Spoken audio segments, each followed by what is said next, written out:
Warning: the Savage Nation contains adult language, adult content, psychological nudity. Listener discretion is advised.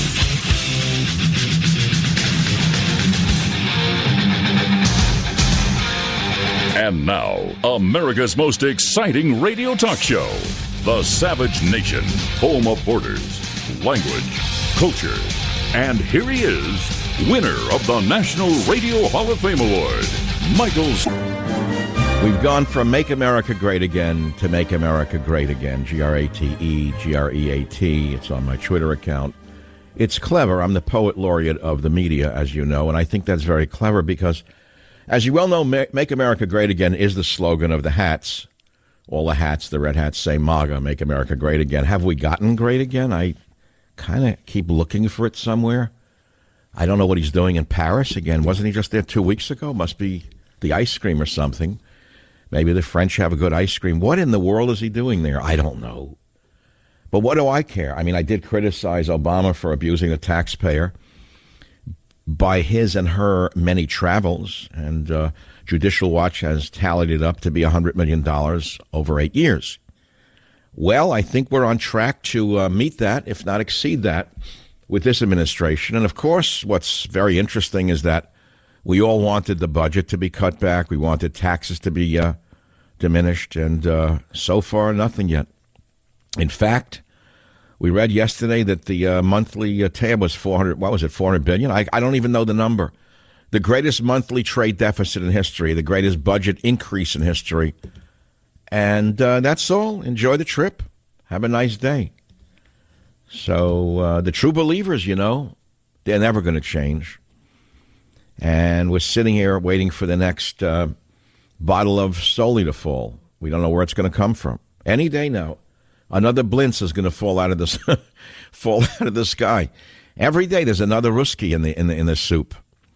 Another Ruski in the soup. Well, here are the stories I pulled. It's Open Mic to Mike Friday. The theme of the show is from Make America Great Again to Make America Great Again. And we played Marcia Religiosa on the Savage Nation. I realize it's the doldrums of the summer and most normal people are.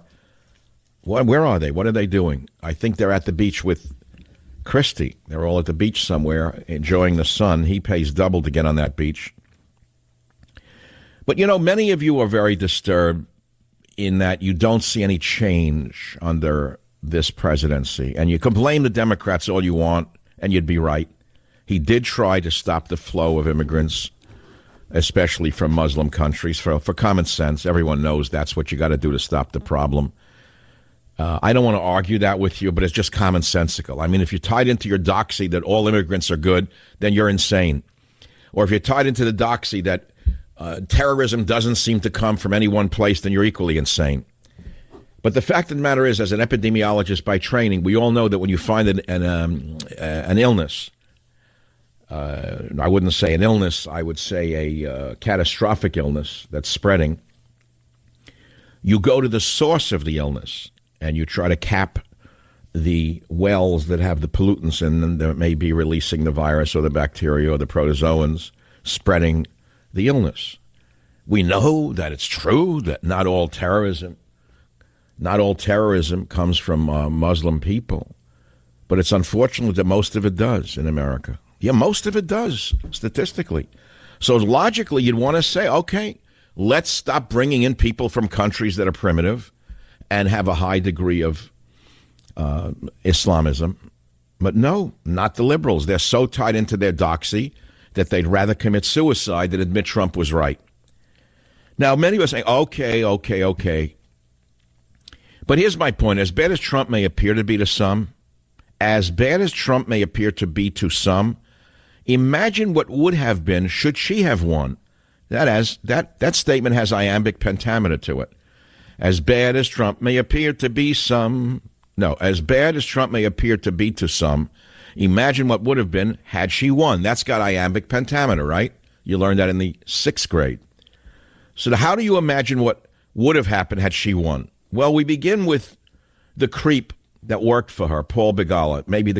I would say on the top scale of 5 creeps on the Democrat side, he's one of the slimiest, creepiest men I've ever seen. He said we should be bombing Russia. Now, if I made it up, you could accuse me of making it up. No, but listen now to what he said on cable news network, CNN, Christian News Network, no, the Crescent News Network, clip 01. With Mr. Kushner and Mr. Manafort in the meeting. We were and are under attack by a hostile foreign power, and they seem to be abetting that hostile foreign power.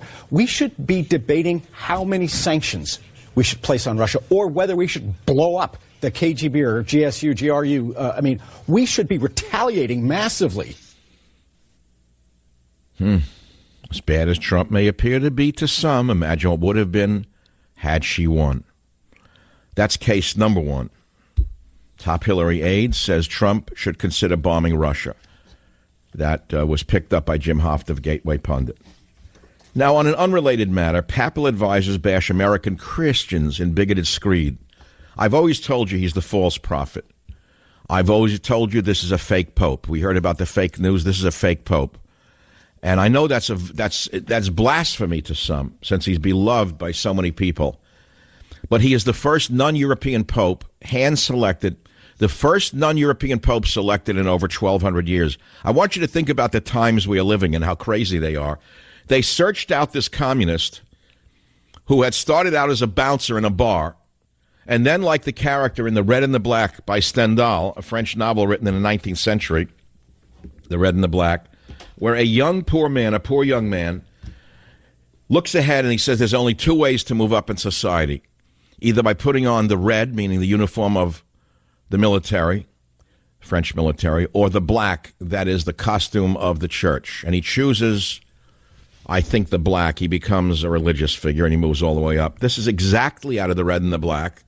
This pope is a very ambitious man, which there's nothing wrong with. I'm an ambitious man, but I am not a communist, and he is. By any definition, he is the false prophet. He's everything the Bible warns us about. So now, in a peculiar rambling essay, papal advisor Father Antonio Spadaro has caricatured white Southern evangelicals, as well as conservative American Catholics, as ignorant, theocratic, Manichean, warmongering fanatics anxiously awaiting the apocalypse. He went on, and they said, it is these religious groups that are composed mainly of whites from the deep American South that push conflicts and justify belligerence while favoring the Old Testament rather than be guided by the incisive look full of love of Jesus in the Gospels. This is odd coming from a papacy that was just embroiled in a homosexual scandal with boys, isn't it? Is that an odd thing to say? That it's the white Southern evangelicals who are the problem? So you understand where I'm coming from, don't you? Conservative Christians, the article goes on to warn, are ultimately driven by the, quote, desire for some influence in the political and parliamentary sphere and in the judicial and educational areas so that public norms can be subjected to religious morals. So they're against that. They don't want religious. Now, here's the Pope's guy saying that religious morals should not be part of public norms. Well, given their proclivities, I guess that makes sense from their point of view. Okay? Now, so this was picked up by Thomas D. Williams, Ph.D. in Breitbart. This is what's going on in this bizarre world of ours where nothing seems to be real. I almost think of the Beatles song. I don't know which one. You know, I am you and you and I, we are together. I mean, what is real? What is real? Who do you have faith in this world? Let me stand up and get off my chair since I have a new standing microphone that I've had for 20 years and I haven't used. Crank it right up there. We will release the catch on it. We will tilt it. We will stand it up. We'll invite you to call at 855-407. I feel better. You know, I did my almost 80% of my show yesterday standing up for the first time in 20-odd years. And my blood flow was better. My energy was better. I was singing into the microphone. My energy was running up and down, all the veins, all the arteries from the head to the toe. Because when you sit on your butt, what you're doing is constricting an awful lot of your body's blood flow. And your brain isn't getting the right amount of blood. It's going to your behind and your feet. So now all the blood's going up to my brain because although I'm not doing the show on my head, maybe I should try that next week. Is do a reverse blood flow, do the show upside down in the chair. It might work for Nancy Pelosi. If she got some blood flowing back up there, you never know what she might say. She could wake up and say, wait a minute, I've been wrong all these years. I'm actually a Republican. No, I don't think so.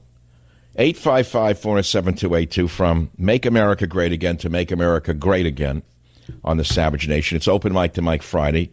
You can comment on any of the stories I just mentioned or others, and there are others. You want the others? Here's some others. NBC says former Soviet counterintelligence officer at Trump Jr. meeting. Okay, that's a nice one. That was a nice gut punch. This is from Newsmax, picked up from NBC News by Sandy Fitzgerald, where she writes, a former Soviet counterintelligence officer turned lobbyist also was in the room during D.T. Jr.'s meeting with Russian lawyer Natalia Veselnitskaya last summer at Trump Tower. The man was identified only as a Russian-American lobbyist, and his name was not released. NBC's Haley Jackson, reporting on the Today Show, said the man, however, has been suspected by some American officials of having ongoing ties to Russian intelligence. The president's son was accompanied at the meeting by his bro-in-law, Jared Kushner, the plastic man, and then campaign manager Paul Why does Jared Kushner have no expression? Can anyone explain to me how a human being of that age could have no facial expressions? I get a little worried. He's like Ken the sex doll. Like they got him out of a store somewhere in Taiwan. How does this guy not have an expression?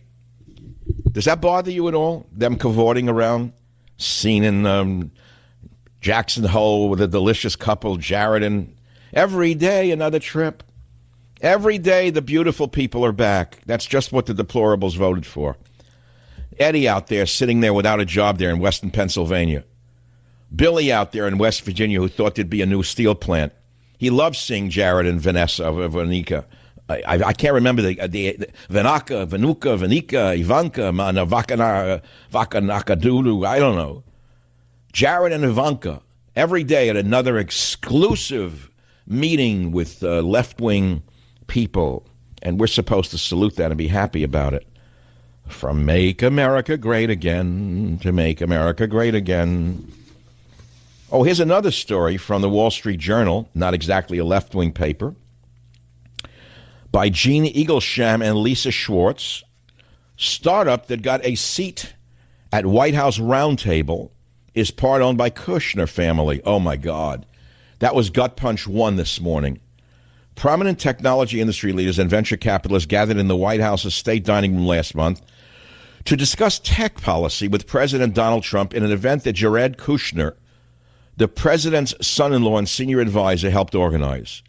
Seated at the rectangular table alongside the corporate luminaries, university presidents, and senior White House officials was a less prominent figure, Zachary Bookman, the 37-year-old CEO of a small startup called OpenGov. Mr. Kushner's brother, through a venture capital firm, is a part owner of OpenGov, according to government disclosures and data from Dow Jones Venture Source. Okay, I don't know. We'll just move right on here. I know, Make America Great Again. Oh, here's another one that was another gut punch. I had 4 or 5 this morning before the first cup of coffee. Here's the 5th. Trump backs comprehensive immigration reform. No, they can't make this up. Trump backs comprehensive immigration reform. President Donald Trump indicated he may support amnesty when talking to reporters aboard Air Force One Wednesday night. The president was asked about Secretary of Homeland Security John Kelly's comments to the Congressional Hispanic Caucus that president owes amnesty for illegal immigrants who arrived as minors DACA might be terminated due to legal challenges from Republican states. Trump said, "It's a decision that I make, and it's a decision that's very, very hard to make. I really understand the situation now," President T replied. "I understand the situation very well. What I'd like to do is a comprehensive immigration plan, but our country and political forces are not ready yet." Now, as you know, comprehensive immigration reform is a euphemism for amnesty for illegal aliens. That's Gut Punch 5. I'll be right back. Join the Savage Nation. Call now, 855-400-SAVAGE, 855-400-7282. Savage. The Savage Nation is sponsored by Swiss America, the only company I trust with my financial future. Call 800-289-2646 or SwissAmerica.com.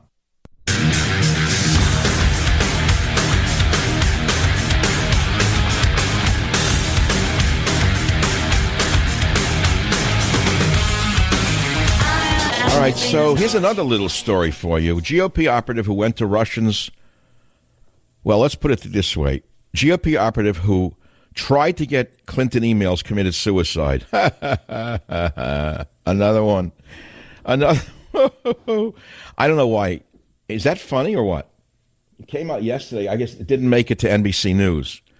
Jared Kushner sneezed and it made it to NBC News' Today Show. But this was in the Daily News, no less. Was it? Yeah, Daily News. That's a big paper. It's where New York City is, right? Kind of a big city, like a couple of rivers. It has a Manhattan Island, a Queens, a Brooklyn, a Staten Island. It was in the Daily News. I didn't see it on NBC News. GOP operative who tried to get Clinton emails committed suicide. Came out yesterday. Christopher Brennan, New York Daily News, Thursday. Nice-looking gentleman. GOP operative who admitted reaching out to Russian hackers for Hillary Clinton's emails killed himself days after opening up to a reporter. Okay. Now, let's see. He was a lefty and the gun was found in the right hand? No. Peter Smith told the Wall Street Journal in May that he reached out to people he believed were affiliated with the Kremlin to find messages from the Democrats' private sector. Anyway, blah, blah, blah. They found him with a bag over his head with helium in it. That's an odd way to commit suicide, isn't it? They said that he had a bag over his head with helium in it? How does that work? Where does a guy get helium at age 81 in Lake County, Minnesota? Well, there are air balloons. If you put two and two together, there are air balloons in Minnesota. So then that's plausible that he put a bag over his head and then released helium into his own bag. Right? Join the Savage Nation. Call now, 855-400-SAVAGE, 855-400-7282. Savage.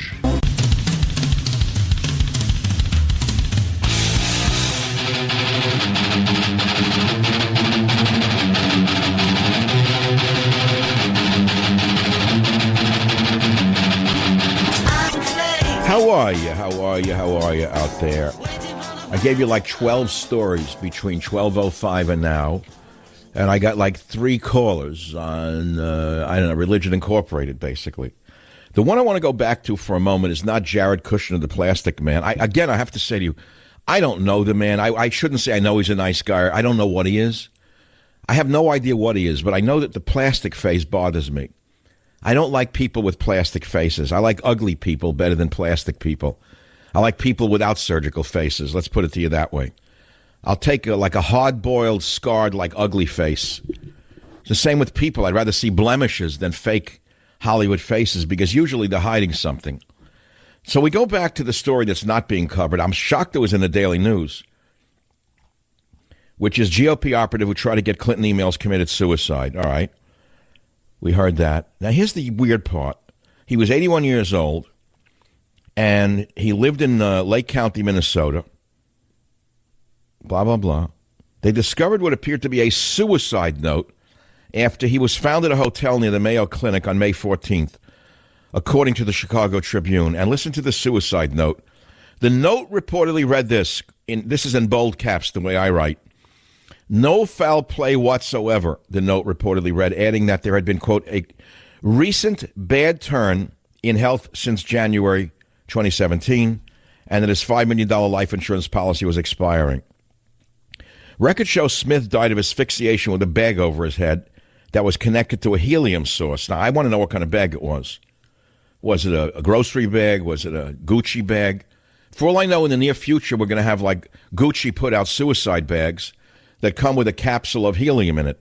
And if you're, let's say, depressed that day, you release the helium and that's it. And it comes with a selection of suicide notes that you can select. Sort of like Chinese fortune cookies, like the reason you did it. That seems to be the new world that we're moving into, the brave new world, where life has no meaning whatsoever.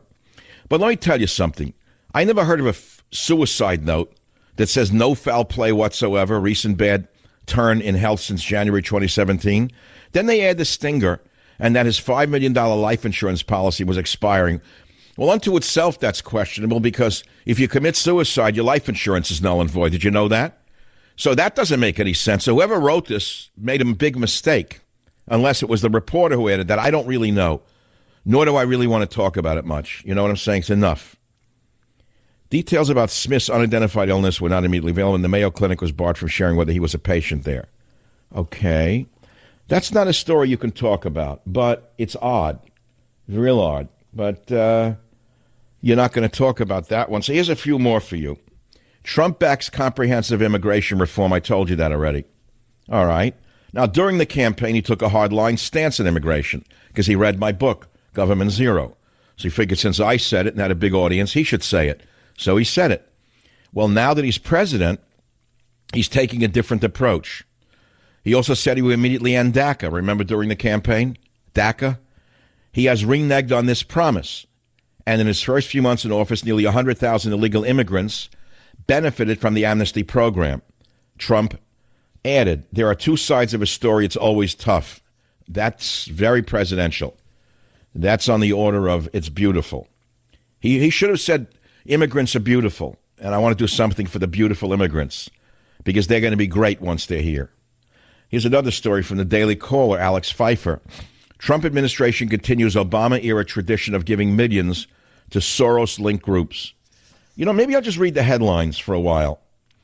Because if I get into the story, it's going to give me another gut punch. The Hill, Jonathan Easley. Lynch distances herself from Russian lawyer after Trump attack. That's former Attorney General Loretta Lynch. She is the one who got this sort of green card, whatever they gave her.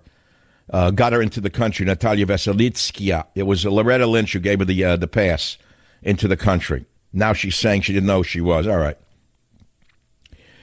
Reuters and DailyMail.com report the following. Bush and Clinton lecture Trump. Ex-presidents hit out at Donald with jabs about humility and arrogance before gushing about their friendship. That's like having a brother from a different mother. Bush and Clinton are like a brother from a different mother? Bush and Clinton are like a brother from a different mother? I don't want to go there because I don't want to bash anyone's mother. But I think that Barbara Bush is in a different category than Bill Clinton's, let us say, antecedent in that regard. We'll leave it at that. Al Gore likened the climate change movement to campaign ending slavery. Al Gorleone, the head of the Gorleone crime syndicate. Former Vice President Al Gorleone compared the fight to end man-made global warming to the abolishment of slavery and the push for gay marriage. Now, let me tell you something. If I were gay or I were black or I was gay and black, I would go crazy from this. How can you take an issue like slavery and tie it into a fantasy and a fraud like global warming? Number one. How can you take... Oh, God, these people have no limits. Trump says wall may not need to cover entire... Come on. Trump says wall may not need to cover entire U.S.-Mexico border. Is it any wonder that I have a half a bottle of wine every once in a while? Trump says wall may not need to cover entire U.S.-Mexico border. Did you hear that one? Build that wall. Lock her up. Build that wall. Lock her up. Build that wall. Lock her up. Trump says wall may not need to cover entire U.S.-Mexico border. Next, they're going to say it should be a virtual wall and a beautiful virtual wall. That we're going to build a beautiful virtual wall that doesn't even exist except in your mind. All you crackers out there who fell from... Yeah, we'll build a virtual wall. Don't worry about it. It's a beautiful wall. It's a beautiful wall. I'm a builder. And I tell you how to build a beautiful wall. Okay, let's see. U.S. judge narrows travel ban and defeat for Trump. Who's this crackpot judge? Who's this stench from the bench, Derek Watson in Honolulu? You know, a judge in Honolulu is like saying cows in Berkeley. What do you mean a judge in Honolulu? Who is this creep? Did you elect the U.S. District Judge Derek Watson to bring in more Muslim refugees? Can you believe this son of a... Oh. A judge now can override a president?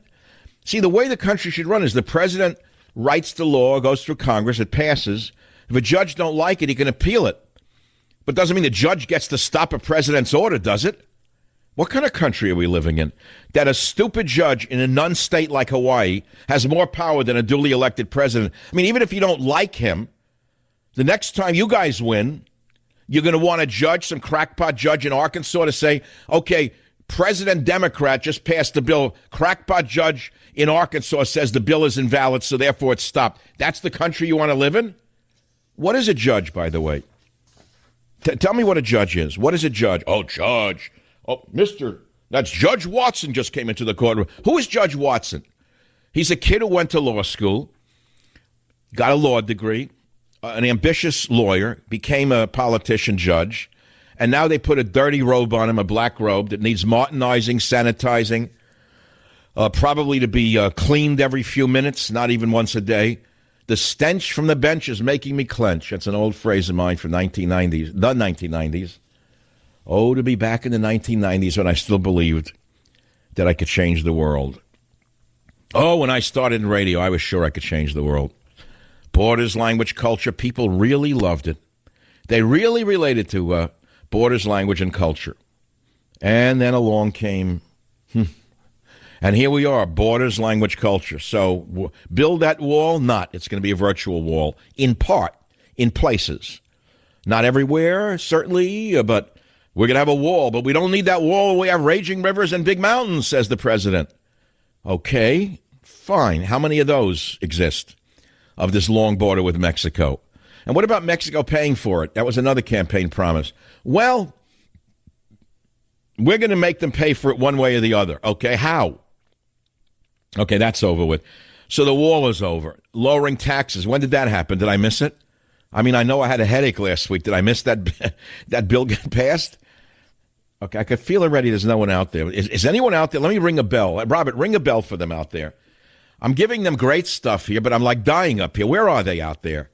Where are you out there? It's sometimes I think when I get so good, no one calls. Here, okay, let's do it again. One more. When I say three, 1, 2. Robert, 1, 2, 3. Bell. Hear ye, hear ye, hear ye. The Savage Nation is now in session. Still nothing. Zero. Got one call. One guy's calling to bash the Pope. In other words, when I'm so particularly loquacious and eloquent, no one calls. They're just stupefied. They sit back in the seat, and they just want to listen and have me suffer a little bit more. So let me diverge for a moment as you're dialing 855-407-282. Let me put it in a way that no one gets indicted for this. I have fairly good health, and I've always taken care of my health. I'll do a health segment now. We'll do a 2-minute health segment. As you know, I'm a guru in the area of alternative medicine. I've written books on homeopathy, herbal medicine, certainly nutrition. For many years, I was very well known in that field.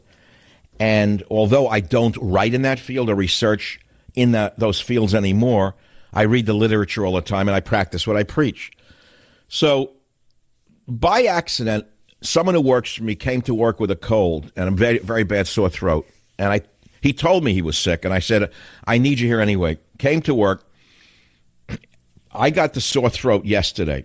I felt it coming on yesterday during the show. I got off the air. I had a pain in my throat. I had it once before like this in Fiji. Oh, my God, I almost died.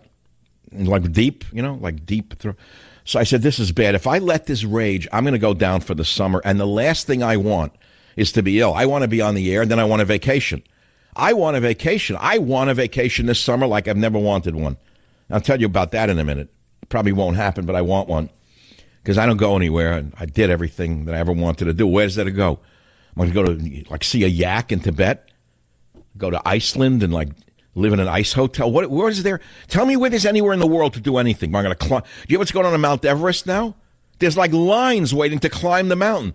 All the people with money want to get to the top of Mount Everest. There's a highway. It's like a golf course in Queens on a Saturday morning in a lower income neighborhood. Waiting to go up Mount Everest. I want to climb Mount Everest. What for? There's nowhere to go. Nothing to do. I've done it all. And I've done it all in my head on top of it all. I've done a lot of stuff, and I don't want to do anymore. And secondly, where I live is pretty good. I want to go somewhere. I go over the bridge into the third world of San Francisco. What more do I need? I can be in Tijuana. I can be in Kuala Lumpur. I can be in Thailand. In 10 seconds, I can be in the worst cities on earth. All I can do is go over the Golden Gate Bridge. And if I want to live in Goodfellas, all I got to do is drive on the city streets and ask where the money goes for the highway funds. Then I'm watching the Goodfellas in my car as I break another wheel. You know, I almost took a picture of the roadway going onto the Golden Gate Bridge the other day. If you leave the city of San Francisco to go north, like to the Marin County area, that road's been broken since 1994. I have broken wheels on 3 different cars, and nobody repairs it. Where's the money for repairing the road on the leading up to the Golden Gate Bridge? The bridge is paved, but just before it, which is controlled by the wonderful individuals, the city mothers who run San Francisco, the road's broken on a major thoroughfare. They haven't patched this in 20 years. Why? Where's the money? Why, they don't have the money for a bag of asphalt? Maybe we could raise the money for a bag of asphalt to pave the road going onto the Golden Gate Bridge. I almost filmed it. So I didn't want to get a sore throat, as I was saying. Now I have to go to a break. Do I have 30 seconds, Robert, to finish this? No, I don't even have 30 seconds. If you say live read right now, I will go and give myself a sore throat. I will rub my finger on a doorknob that he touched and rub it in the back of my throat. I'll be right back. Join the Savage Nation. Call now, 855-400-SAVAGE, 855-400-7282. Savage. The Savage Nation is sponsored by Swiss America, the only company I trust with my financial future. Call 800-289-2646 or SwissAmerica.com.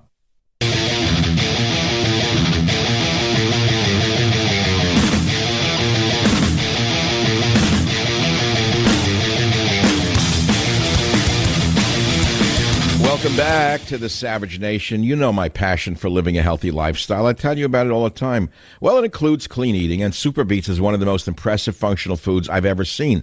Why? I've told you, blood flow, blood flow, blood flow.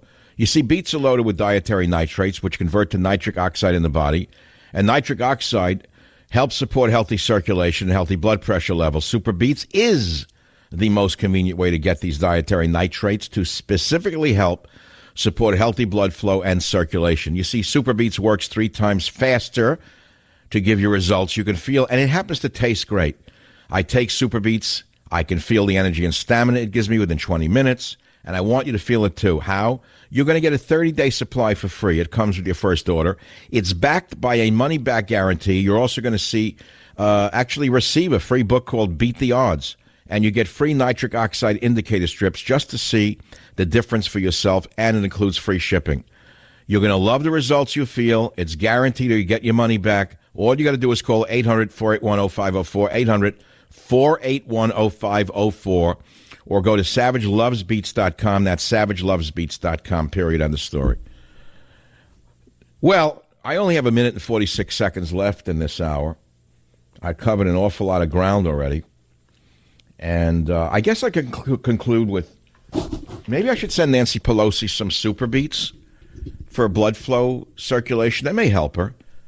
Listen to her in clip 3. Maybe we should send her a truckload of it for the summer break. Republicans to withdraw their mean-spirited and discriminatory Hartzell amendment targeting transgender servicemen in the defense bill. This amendment reverses so much of the work of bipartisan efforts to repeal Don't Ask, Don't Tell policy. I hope that we could defeat it, but I wish they would withdraw it. It's so mean-spirited. It's so mean-spirited. And really, we're talking about a bill about our national security. We should be talking about what is our mission? What are our security needs? Why are we just going for the biggest number? Our national security, excuse me, Nancy, let's be logical for a second. Try to apply reason to this question. We have limited funds. We need funds to rebuild a military that was destroyed by you and your left-wing minions. And gender surgery does not give us any national security. It sucks the money out of the VA hospitals that should be going to injured troops, number 1, and veterans, number 2. Not people who want to change their sex because they just choose to do so at the government expense. Tell me what use they are to the military. Do you know how long it takes to recover from even minor surgery? Do you know how long it takes to recover from so-called gender reassignment surgery? Out of the military, end of story. You have that issue, don't go in the military. Go somewhere else. But I don't want to pay for it, Nancy. Join the Savage Nation. Call now, 855-400-SAVAGE, 855-400-7282. Savage.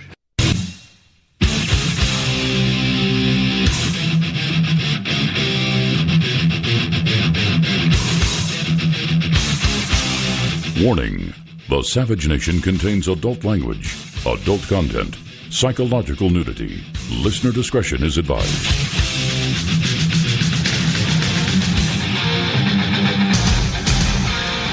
And now, America's most exciting radio talk show, The Savage Nation, home of borders, language, culture. And here he is, winner of the National Radio Hall of Fame Award, Michael Savage. He lasted to 20, flamed out. It's a shame. He was a great talent. So here I'm schlepping away talking about political stuff that no one cares about. Maybe 2% of the population cares about politics. Maybe 2.5%. I mean, on a regular basis. You know, everyone, oh, there's another one, who cares? Most people have tuned out already. They can't take it. I mean, I talk to people, run into them. What did you hear about this? You hear about that? Did you hear about the GOP operative who went to Russians for Clinton emails found dead? Duh. No. Did you hear about? No.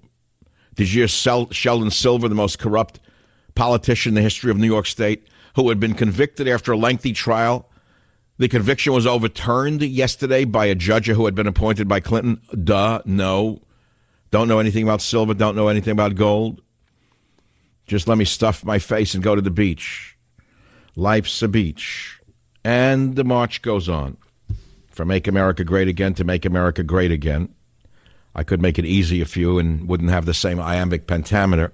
It would be Making America Greating Again. But then you don't know which side I'm talking. So that's the whole point. So you decide why it's America Greating Again, right? You figure it out. Marcha religiosa. So let me finish up by saying a few things here right now.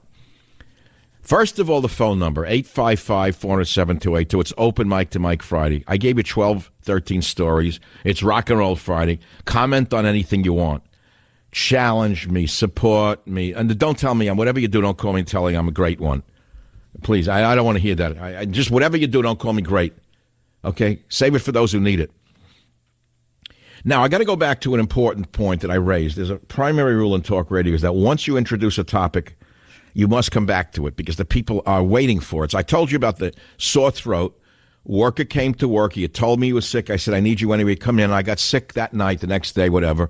And I mean a real bad one. I felt it get in the back of that. And I was taking a lot of the vitamins in anticipation, but it didn't work. So I got hit bottom axis of the jawbone, and I knew it was a bad one and deep. So it was after the show really clicked in. I didn't even want to leave the studio afterwards.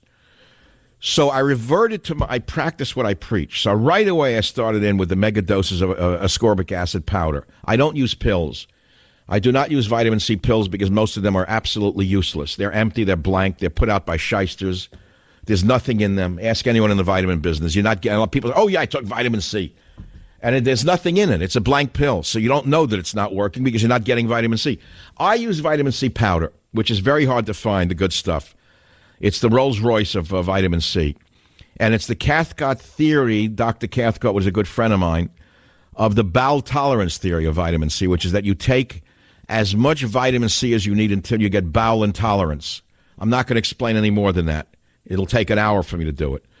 On top of that, I use 100,000 units of vitamin A twice a day. I know, what? It's fat soluble. You'll kill yourself. No, it won't. No, you won't. I find that in my case, my body responds to a high-quality vitamin A from fish liver oil and retinol palmitate. And I know that each 25,000 units is 500% of the RDA. So I take 4 times that, which is 2,000% of the daily value that is needed when I'm sick now. Don't get me wrong. And I did that twice a day. That's number 2. Then I take zinc citrate 30 milligrams twice a day because zinc is very important in the immune system. Immune response is important for brain function, memory, and whatnot. But in this case, it's definitely important. Zinc is in immune response. Then, if that's not enough for you, I spray my throat with an Echinacea, Golden Seal, Propolis throat spray, which has been miraculous for me for 20 years, and everyone in my family. They're not an advertiser, no. I suck on zinc lozenges, miraculous, wonderful. And then if that doesn't work, I go to the pharmaceutical stuff, and I suck on a Cepacol, which is weird. It's an old line over-the-counter thing that has benzocaine and menthol in it. Now, you may not know it. Of course, benzocaine is benzocaine suppresses the pain of a sore throat. Menthol, which you may think is nothing, is a very powerful antibacterial. I don't know if you know that. Menthol itself kills bacteria. So the Cepacol sore throat drops work. And then, if that doesn't work, here's a weird one. You take Oragel or something like that. You know that stuff for toothaches? Hold on. I got to put the light on in here in the old Savage studio. Get out the magnifying glass. These tubes are so small. And again, there's interesting substances in these little products, these Oragel-like toothache stuff. benzocaine, again menthol, and then benzalkonium chloride. And it says for the relief of pain. But it has some weird effect of killing the bug that's in the back of the throat. So I did all of that, right? And then I had dinner. So I started the dinner off with 2 wonderful cognacs within an hour of each other. That made me feel great again. We heard about Make America Great Again. That made Michael feel great again. Calmed down everything, the 2 cognacs. You know, just some good cognac, which I don't drink generally. I don't like it. It gives me a headache. But when I get a sore throat, bingo. 2 of those. Then for dinner, I, again, go to heavy meat and potatoes, what I was raised on. Because when I'm, you know the old adage from Adele Davis, starve a fever, feed a cold? She was 1,000% right. Starve a fever, feed a cold. I had no fever. You would call this a cold. I ate meat and potatoes, and I drank a half a bottle of Barolo red wine. And I got to tell you, I woke up, it was gone. You like that? No, it's very complicated. I realize that. So, okay, Mike, make a pill of it, put it all together. I can't make a pill of it. I practice what I preach, and I went to what I preach and did it. And here I am on the air. Are you listening? Now, what does it have to do with the show? Everything, because it's about me. Isn't talk radio about the host when you think about it? People say, oh, why does he make it always about himself? Well, who doesn't? What do you just want, an automatic news reader and commentator? This is what makes talk radio personal. Unfortunately, for most of you, you don't understand. Most people have nothing to say about themselves for a few reasons. A, they're ashamed to. B, they don't know how to do it. And C, there's nothing to tell you. In my case, because I have developed the ability to open up to the world without embarrassing myself too much, I do so. And I do so because I think it's helpful for you to understand that there is a man behind this voice that you are listening to. I don't have to malign any other hosts to tell you that. This is my style. This is my technique. This is my show. I've been doing it this way for over 20 years, and I'm not stopping. No, I mean, I'm not saying, no one's telling me to stop it. So I'm mixing up the news, the travel ban, and the sore throat all in one. The GOP operative who went to Russians for Clinton emails found dead. You know, stories like little light stories like that. Mild stories. Trump in Paris again. He gave another little speech on the way back, which this is another one. It's another gut punch. I almost fell down on this one. It wasn't bad enough, the ones I gave you. There were more. Wait, more yet. Let's see. Not Demon. I'm on the Drudge Report. The other one, not the $400 million. $400 billion for the first. Monthly federal spending tops $400 billion for the first time. Wait a minute. I thought the Republicans were supposed to stop the spending, the bleeding. Yeah, oh, yeah, right. What Republicans? Where are they? Are you joking? $400 billion in a month? See, I guess Trump likes to make America great again by spending as much as he can, as fast as he can, printing the money, in other words, because it's beautiful. I mean, when you watch those printing presses run in the Treasury Department, it must be beautiful to go in there with Steve Mnuchin and watch the money being printed. I would like that. I mean, if the president ever gave me the opportunity, I would say, President Trump, if I could have one wish answered, it would be to watch the beautiful printing presses print American currency. I think that would be beautiful to watch those $100 bills being printed. It'd be real nice. I'm going to make a little prediction. You want a little prediction about the midterms? Yo, I can tell you what's coming. You don't have to be a genius to see what's coming.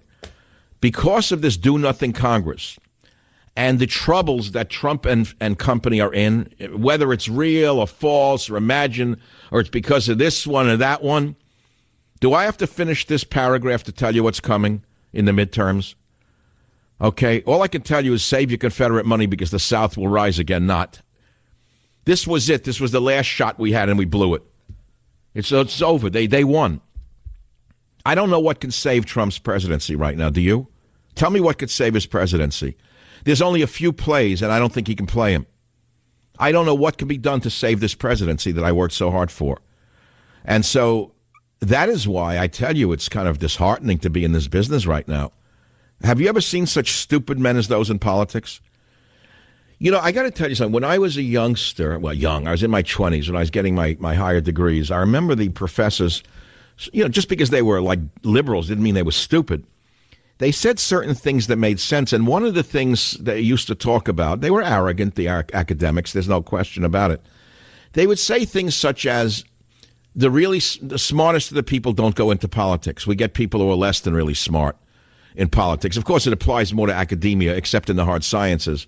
Usually very dumb people go into academia who can't do anything else.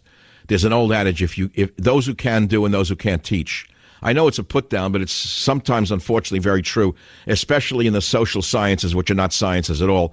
They're just social. They have nothing to teach anybody. They're nothing. They're just boondoggles. The hard sciences, of course, we need the hard sciences. We need more of it and less of the other garbage. The fake academia. Complete fake academia. There is no academia. All these other studies of this, studies of that, fake papers. Do I have to spell it out for you? Borders, language, and culture makes sense to me. All right, you want to talk to me? You call 855-400-7282. We got callers out there, but I'm not moved by any of them, Jim. I don't know which one to take. I don't want to get trapped like in a whirlpool now of a caller. Like, I can read them on the air. I don't know anyone wants to hear any of this. All right, let me take one. I'll take a caller since it's open mic to Mike Friday. No, I won't take a caller right now. What I need is music. I took the second cup of coffee. I still have a migraine headache from something. The throat's under control. It's Friday. There's the black holes coming up. The Friday night, Saturday morning, Saturday afternoon, Saturday evening. Long day's journey, and tonight comes Sunday. That's the longest day of the week. That's a real long one. If you don't play golf or tennis, and you're not into sports or hiking in the backwoods, I hate hiking. I can't stand it. I don't know what people hike for. Even the animals would rather be in a house that you meet on a trail. You think they want to be? Think Bambi wants to be out there in the cold? Bambi would rather you take her home, give her a nice house, a bed, a meal once in a while. Even a shed would be better than living out in that godforsaken cold with ticks, wind. They don't even want to be there. Look at your dog. Look at your dog. What do you think your dog smiles at you? It's like, you idiot, you. Look at all the work you do for me. I'm a wild animal. No wonder the dog gives you that dumb face. I'm just a dog. I mean, wouldn't you smile too if you didn't have to do anything and everything was done for you and you were pampered? I mean, that's why we love our dogs. They're so not dumb. They're such con men dogs. They can work you like you can't believe. Teddy's working me over lately. I mean, I know he's a senior and he's got illness and problems aging, but he's working me with the food now. He knows I'm neurotic about him not eating, so he doesn't eat. No matter what I do, I give him the provolone. Now he won't even eat that. And I know he's eating it because when he goes to the care house, he eats whatever she gives him. But he comes home and is like, no, I'm not really feeling well today. I'm sorry, I'm not up to it. Hey, Teddy, how about a piece of provolone, your favorite? And it's like a sniff and then the poodle face. Like, okay, thank you. Not really. Not in the mood. Not right now. Nothing against you, Michael, but no, I don't want any cheese right now. Teddy, it's your favorite. You always ate it. No matter what, you always ate it. Not really. I'm not in the mood. And he turns his head from me on the thing. He looks away from me. And then he goes to her house and eats everything, gobbles it all up. I know he's working me. What is he holding out for? Tell me what is higher for a dog than a piece of provolone cheese. That's like a combo of OxyContin and crank to a dog, to my dog. Now he doesn't even want that. There's no better food product in the world. Tell me where I go above provolone cheese for my dog. I don't know where to go with him. All right, what do you want to talk about? A daughter, an illegal alien, and raping? I can't do it. What would the world look like only with Islam? Oh, that's a good one. Just look at Iraq. Here's a caller who says to me, what would the world look like if only Islam ruled? Go to Mosul before the Iraqi forces just freed the people from the purists in the Islamic faith called ISIS. Raping 8-year-old girls, stuff like that, throwing homosexuals off roofs. Anything else you want to know? I'll be right back to answer your questions right here on the Savage Nation. Join the Savage Nation. Call now, 855-400-SAVAGE, 855-400-7282. Savage. The Savage Nation is sponsored by Swiss America, the only company I trust with my financial future. Call 800-289-2646 or SwissAmerica.com.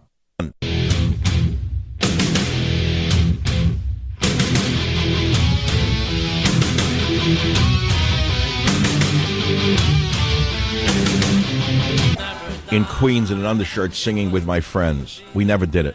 But picture me in that way, in the imaginary Michael Savage background. We didn't stand on street corners. That's an imaginary fiction of Brooklyn where I didn't come from. And here we are. Trump on Paris Accord. We'll see what happens. If it happens, that will be wonderful. I'm glad he didn't say beautiful, but now he's in Paris and he thinks it's beautiful. and he may sign on to the Paris Accord. That's after saying he wasn't signing on to it. Apparently, Mrs. Macron, who he thought was in good shape, talked him into it. That was a shocker. Yes, did you see that? That was a stunner. He's sitting there with Macron, with the two lovely first ladies. He looks at Mrs. Macron's body, and he says, you got a great shape, he says to her. And then he turns to Macron, he says, she's in good shape, really good shape. And he says to the women, go ahead, go have some fun. Like they're women in the night, like girls in the 50s. There's Melania, the First Lady of America, and the First Lady of France. He says, go have a good time. And then he says to Macron, she's in good shape. My God. That's some man, I got to tell you. That's the John Wayne of American politics. That's the man we elected. That's the man we wanted in the White House, all of us. So now apparently he liked her body so much, and I guess the beauty of Paris, that he may sign on to the Paris Accord. If his mood strikes him, why not? No wall in the Paris Accord? Why not? Make America great again. Join the Savage Nation. Call now, 855-400-SAVAGE, 855-400-7282. Savage.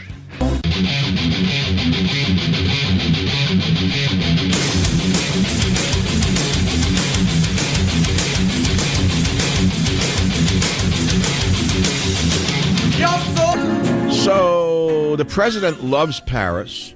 He hated it during the campaign. He said he'll never go there again. Friends went there and said it's not Paris. It's lost. It's over. Now he loves it. It's beautiful. I guess things do change. It's beautiful now. He loves it. He and Melania having a great time. There's no reason for him to be there. I have no idea why he's there, why he went there, what he tries to see there, what he thought he'd find there, why he's been there twice, what he's doing there, why he's coming there and going back in 24 hours. No one knows why he's there. But he's there. He's having a good time. It's a nice summer break. The wife wanted new clothes. So he's over there. And to top it off, well, listen to 07 and listen to this one. Yeah, I mean, something could happen with respect to the Paris Accord. We'll see what happens. But we will talk about that over the coming period of time. And if it happens, that'll be wonderful. And if it doesn't, that'll be okay, too. But we'll see what happens. But we did discuss many things today, including the ceasefire in Syria, and we discussed the Ukraine. We discussed a lot of different topics. We briefly hit on the Paris Accord, and we'll see what happens. Okay? No, not okay. No, not okay. No, not okay. You were supposed to not sign on to it, which you didn't do, and we thanked you for it. But just because Macron gave you a con job, now you're going to sign on to it? No, not okay. So now there are conservatives in the Congress. They're called the House Freedom Caucus. And they actually held a news conference not too long ago, and it was called Conversations with Conservatives. And what they're saying is that there's a zero chance for tax reform if Congress does not start right now during the delayed recess. It's over. It's dead. House Freedom Caucus Chairman Mark Meadows, RNR, North Carolina, and other real conservative members of the House of Reps are calling on House Speaker Paul Ryan, a faker, to delay the August recess so Republicans have a better chance of passing parts of President Trump's agenda. Okay, so now Meadows said we're almost at the 200-day mark during a Conversations with Conservatives event, and he said it's not a good story. And he said Republicans will not be able to pass a tax reform package if they wait to begin the legislative process in September. So there's the story. He said there's zero chance that it gets enacted into law before the end of the year. I think the tax cut needs to be retroactive so we get the economy moving right away, he added. So time running out to pass Trump agenda, time running out to pass tax reform, time running out to build a wall. But that's all. Make America great again, and it's beautiful. That's all you need. That's all. Make America great again. Okay, so let's go to the next caller here. Let's see what the next topic is. The phone number is 855-47282. Trump teases Macron on security of France. I don't want to read that. Trump on Trump Jr. meeting. I'm not doing Trump Jr. meeting. Trump on Chinese President Xi. I like being with him a lot. That's very presidential. Now that's on a level of Metternich. I like being with him a lot. That's nice. Okay. You talk about the president of China that way. Okay, let's hear clip 13. I like being with him a lot. Well, he's a friend of mine. I have great respect for him. We've gotten to know each other very well. A great leader. He's a very talented man. I think he's a very good man. He loves China, I can tell you. He loves China. He wants to do what's right for China. We've asked him for some assistance with respect to North Korea. Probably he could do a little bit more, but we'll find out. We're now working on some trade deals. But President Xi is a terrific guy. I like being with him a lot. And he's a very special person. I'm sorry. I'm speechless, and I'm in the talk business. I don't want to be speechless. I like being with him a lot. Okay, we'll let that go. I don't think that's going to be in the history books of the accord between the U.S. and China was built upon the president like being with him a lot. I kind of don't think so. I mean, when I read history, I don't see statements like that. But then these are weird times, you know. Maybe liking to be with a leader a lot may actually, in a strange way, make peace. You know, this almost reminds me of the movie The Gardener with Peter Sellers. Does anyone know that movie? Raise your hand. Remember the movie The Gardener with Peter Sellers about a gardener who... No, I shouldn't go there. You're going to get mad at me. No? Yes? The Gardener. Raise your hand if you know what I'm talking about. The Gardener with Peter Sellers. Robert, do you know the movie? No? Youngsters don't know that one. Well, we'll let that hang because there is a chance I may get the ice cream job again. I don't know. I really don't know. CNN's Camerata, I hear your Russia fatigue and I share it. Oh, they're running out of the Russia fatigue? They've only got the message. Everyone got the message but Nancy Pelosi. Where even Maxine Waters dummied up on it. I haven't heard that moron recently. Where is she, Robert? How come she shut her mouth all of a sudden? They must have taken her in for retraining, saying, hey, you knock it off, you're killing the Democrat Party. Even Gavin Newsom came out and said it's a stupid thing. We got nowhere to go with it. You know. So everyone knows it's over. Washington Post. Polar bears hurt by climate change could develop a taste for humans. Okay, great. That's terrific. I love that one. Now we're up to like polar bears are going to come and get you in the middle of the night. I mean, I was afraid of the boogeyman as a child, really. Now I'm afraid of polar bears. I must have nightmares about that. The Washington Post says polar bears hurt by climate change could develop a taste for humans. Oh, God. How stupid. Who are these people in these newspapers who write these things? Papal advisors bash American Christians and bigoted screed. Yeah, I read that one. Transgender. I don't want to go into that because I'm going to be seen as anti-transgender, which I'm not. I just don't think we should be paying for the surgery in the military. Period. End of story. So that's simple. I mean, you want to take the schmeckel off, put one on. Your business, not mine. I don't care what you do with your body. It's your body to mutilate. You don't like what God gave you. You want to remove it. Okay, remove it. But I'm not paying for it. So that's simple. You're born a man, but you're a woman inside. Can't you live that way without mutilating yourself? Can't you do what people have done for thousands of years? You're in a man's body, but you feel like a woman. You're not the first one, incidentally, honey. You're one of many in a long chain. And there's a certain way to live with that, which is be with a man and keep it to yourself. I'm not interested. Now I have to every day read that story. And on top of it all, we have surgeons who are so crazy they mutilate bodies in the name of fairness and compassion. I don't think so. I think it destroys a person's body permanently and messes them up psychologically. Do you know what kind of hormones these poor people have to take for the rest of their lives?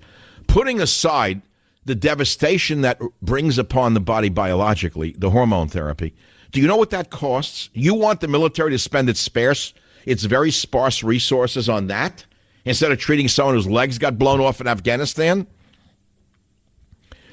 No, I don't think so. President Trump at France Bastille Day celebrations. That was the other. Nice dress. Flowery, nice, very appropriate. Blue shoes. Looks great. She's our Jackie O, but better, much better looking than Jackie O. Classier. Speaks how many languages? Like 4. But remember Kerry's wife was like, she spoke in tongues, let alone 4 languages. This is so long ago. We used to have so much fun with Mrs. Kerry. With the, she spoke in 4 languages at once, Mrs. Kerry. That was the problem. She was like Nancy Pelosi, but brilliant. She was so brilliant, she didn't realize how stupid she sounded. She'd speak in English, Portuguese, French, and Italian in one speech. The world laughed at her. All in one speech, but she was a brilliant woman. But we made fun of her. I miss her. I kind of miss that. Where is she now? Mrs. Heinz Kerrig. Remember the Heinz ketchup fortune that made Kerry what he was? What he wasn't, actually? Okay, whatever. London teen arrested after 5 acid attacks in 84 minutes. Oh, that's what they're up to now? that they teach them in their holy ashrams. Teen arrested after 5 acid attacks in 84 minutes. One victim, the rest of teenager, blah, blah, blah. The men threw a corrosive substance, blah, blah, blah. You got to read the whole story to find out who did it. London is seeing a surge in acid attacks, with the 261 attacks in 2015 jumping to 458 acid attacks. There are 120 examples. Acid appears to be finding favor with gangs and individuals, blah, blah, blah. Home officers while the government was considering tighter restrictions on material, the fact that they could be found in any kitchen cupboard made somebody they're going to eliminate. You can't buy acetic acid now, and it's like attack vinegar. That'll be banned in a grocery store in England now. You can't buy vinegar because it's made into an acid. Okay, I think there should be a harsher penalty for acid attacks. Yeah, what a country it's become. It's melting down in England. I'm actually glad I can't go there. Let me tell you something. You know that Trump's not getting me off that list. Remember I had you sign that petition on michaelsavage.com? Have you noticed that? How many have signed it now? I never gave it to Trump because I know it's in it. He's not going to do it. He's doing some good things. He's packing courts with conservative picks. Come on, he is doing good stuff.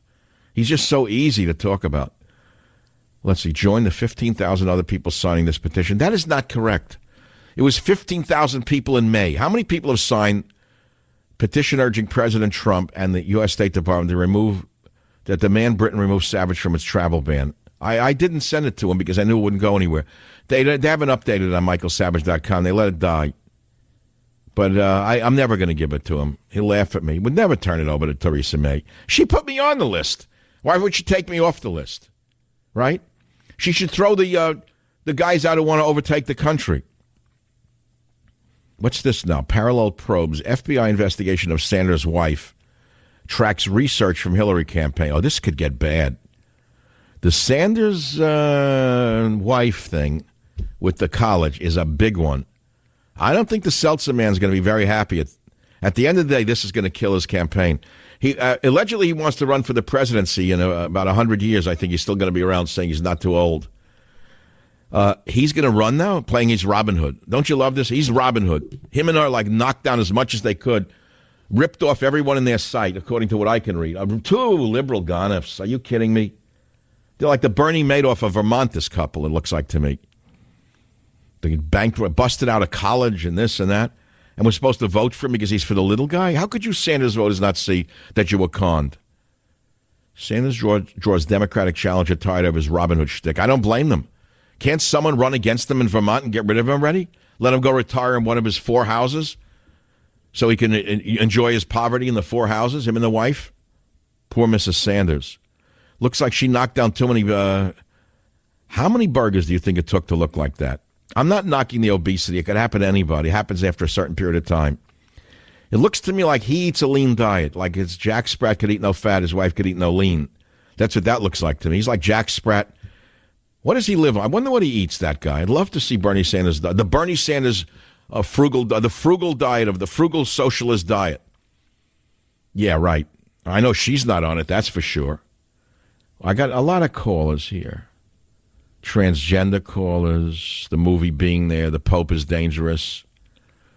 Trump is failing because he's abandoned your message. No kidding. My message? Are you joking? You know how many people are blocking me from access to the president? You want me to name them when I come back? I won't. But you can figure out who they are. Who do you think is blocking me from the presidency?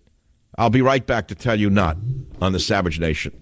Join the Savage Nation. Call now, 855-400-SAVAGE, 855-400-7282. Savage. The Savage Nation is sponsored by Swiss America, the only company I trust with my financial future. Call 800-289-2646 or SwissAmerica.com.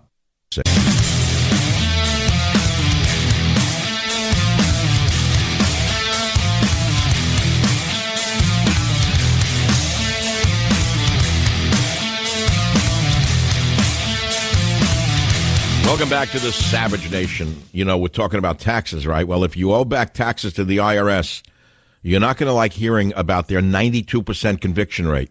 What does that mean? It means the IRS wins 92% of tax avoider cases they prosecute. Serious stuff. Maybe you skated by this long, but believe me, they're coming for you.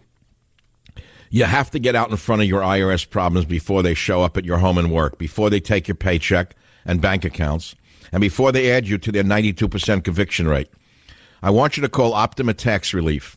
They're the experts. They step between you and the IRS and start resolving the problems that keep you up at night.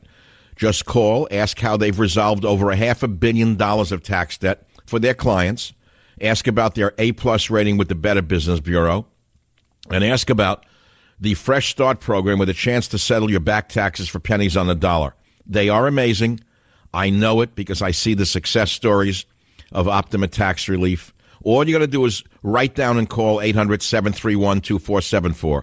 Write it down, 800-731-2474, 800-731-2474. This is the Savage Nation. Let us go to the callers. Joanne on WABC line 6. You're up on the Savage Nation. What's your topic, please? Yes, the topic is that the Pope, Bergoglio, is a fraud, an imposter, and I need for you to know that many American conservative Catholics are disgusted and very upset. He and his minions wrote a thing today or the other day attacking evangelicals and conservative Catholics, Joanne. This is a very serious issue, Michael. It's a very serious issue. Look, in Christianity, isn't there a lot of writing about the beware the false prophet? Exactly.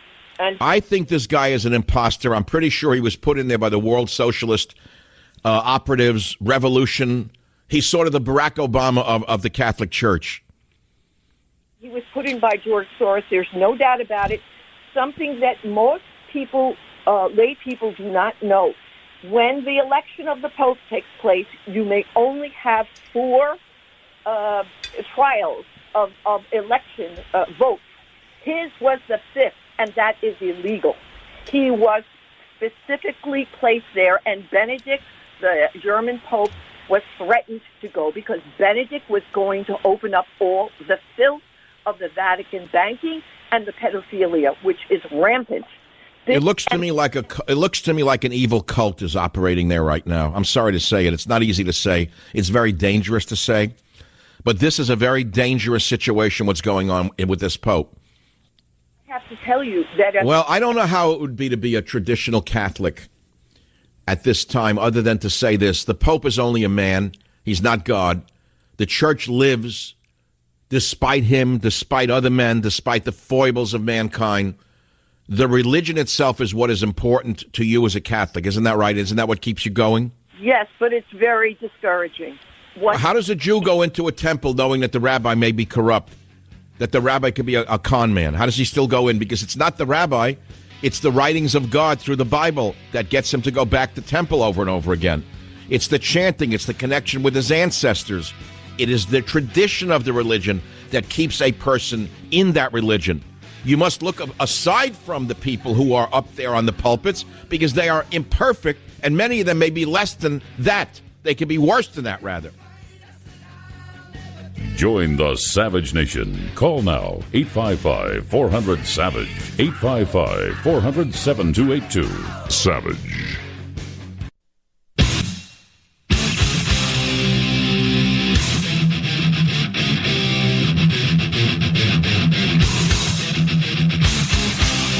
Warning, the Savage Nation contains adult language, adult content, psychological nudity. Listener discretion is advised.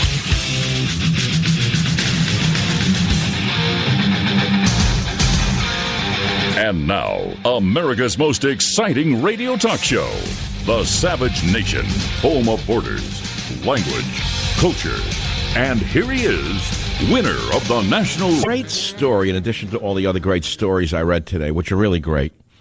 And we have open lines at 855-400-7282, 855-400-SAVAGE. I want to read something different right now, tell you about something else. J.P. Morgan's Jamie Dimon, D-I-M-O-N, says being an American is almost an embarrassment. But if you listen to what he says, he's criticizing Congress. He said it's almost an embarrassment being an American traveling around the world, Dimon, age 61, said on a conference call with analysts. Remember, he's the CEO of J.P. Morgan Chase & Company, the nation's largest bank. And he unloaded today about everything that's holding back U.S. businesses and you can blame Nancy Pelosi and company for everything that's stopping this country's growth, according to me. He said he doesn't like listening to the stupid, and I can't finish the word, blank, that Americans have to deal with, expressing frustration over the nation's inability to invest in infrastructure and overhaul the tax code. He said there would be much stronger growth if there were more intelligent decisions and less gridlock. So this was a conference call with U.S. media, and he's talking about the reporters doing such a terrible job. He said reporters should focus on the major issues the nation faces rather than the vagaries of the firm's trading businesses, or the Russia thing, frankly, was what I'm adding. The biggest U.S. bank reported record profit despite a 19% revenue drop for its bond trading franchise. That's a secondary story. I'll tell you about what the bond trading indicates of what's coming. But listen to what he said. The United States of America has to start to focus on policy which is good for all Americans, and that is infrastructure, regulation, taxation, education. And then he lectures the reporters. He says, why you guys don't write about it every day is completely beyond me. And who cares about fixed income trading in the last 2 weeks of June?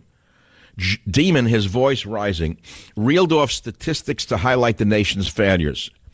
He said half of the kids in inner city schools don't graduate. The opioid epidemic claims 35,000 lives a year.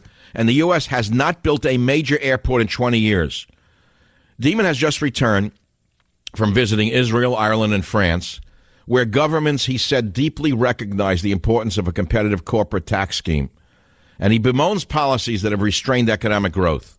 Demon, who's a member of President Trump's Advisory Council of Business Leaders, stopped short of blaming the administration. Gridlock in Washington isn't likely to further harm U.S. growth rates because they're always muted by bad policies, Demon said. A reporter in a follow-up question asked the CEO if he's frustrated with the Trump administration, and he said, no, that was frustration with you, meaning the reporters, for not covering these other stories. And Demon is saying what most Americans know.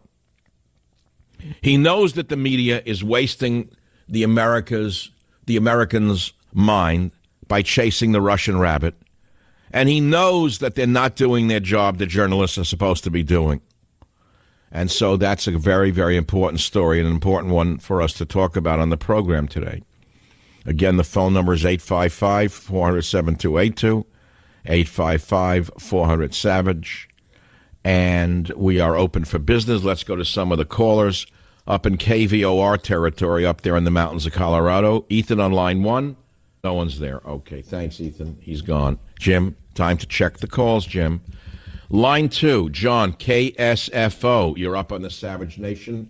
Go ahead, please. What's on your mind?